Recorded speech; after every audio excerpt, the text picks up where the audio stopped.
picture is worth 1,000 words. But what about a video?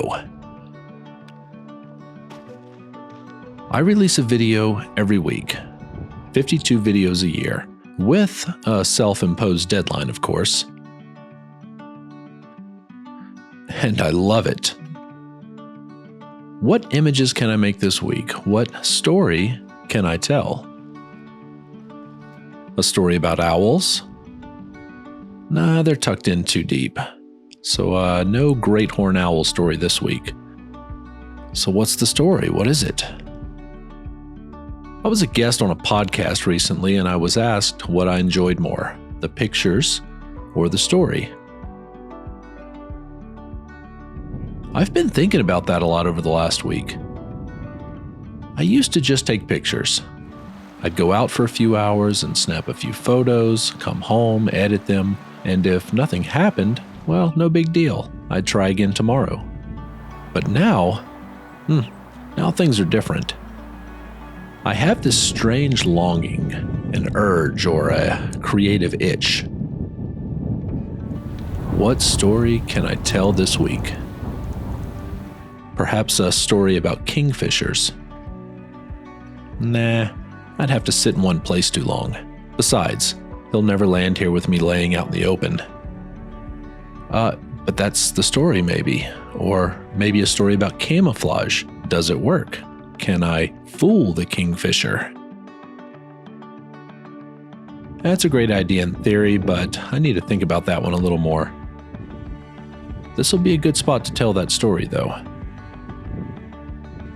Maybe a story about beavers. Every time I show up to this spot, there's more evidence of the beavers. Those little suckers have been working overtime. There's certainly a story to be told about that. One day. Oh, but the story I love more than any is the story of adventure. The drama of heading out into the great unknown. Exploring new places. I love feeling the anticipation. What's next? What critters are living in these woods? What or who made those tracks? Unfortunately, the picture never tells the whole story, right? So they lay down right here. There's a couple spots. And then they head off in different directions. And more often than we'd like to admit, there isn't a picture at all. Just an experience.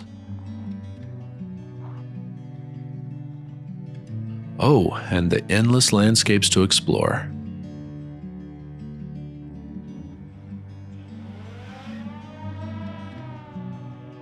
Ever-changing environments. You know, all the stuff that gets cropped out in that Instagram image of a duck or a heron.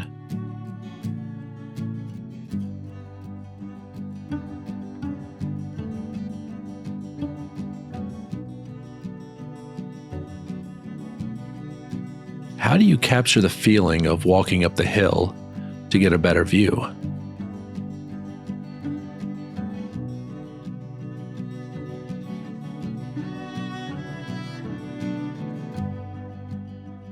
Or worse, the feeling of disappointment. I was hoping maybe we'd see some American dippers.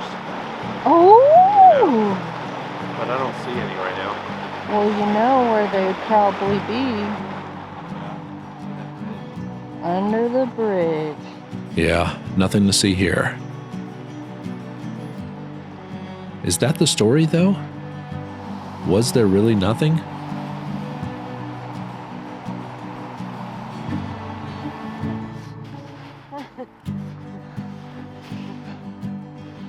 Jump up and down.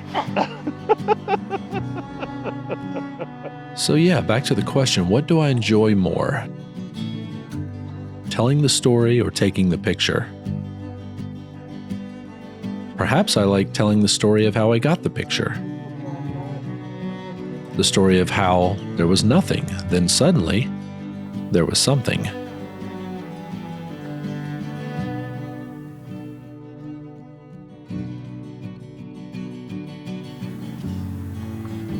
The story of how foolish I felt chasing turkeys up a hill.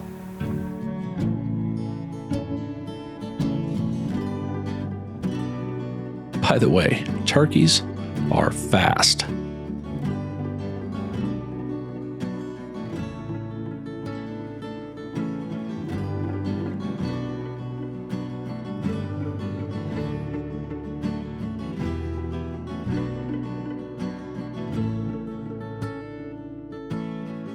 If the turkey picture might be worth 1,000 words, what is a narrative about not getting a picture of a bald eagle worth? Probably nothing. Poop. Another That's thing how we many saw. bald eagles have you missed this A weekend? lot. That's 1, 2, 3. That's the third bald eagle. Flew by us.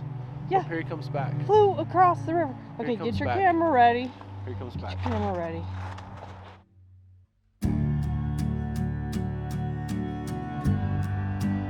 But at that point, it's not about the picture anymore. It's about us.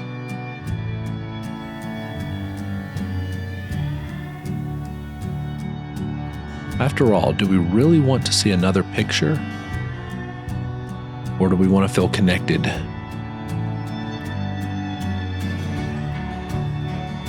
Connected by the shared experience of spending countless hours chasing critters.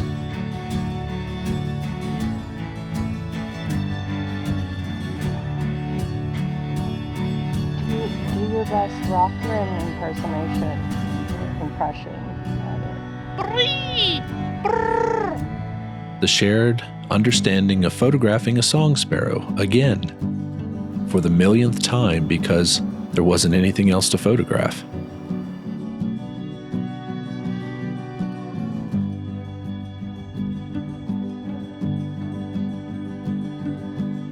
And the collective feeling of thinking, wow, that might be the best song sparrow image ever.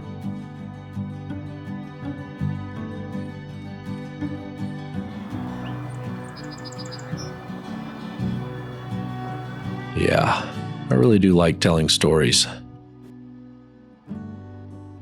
Hey, baby. So we haven't seen anything on our trip. And yet, it's been wonderful.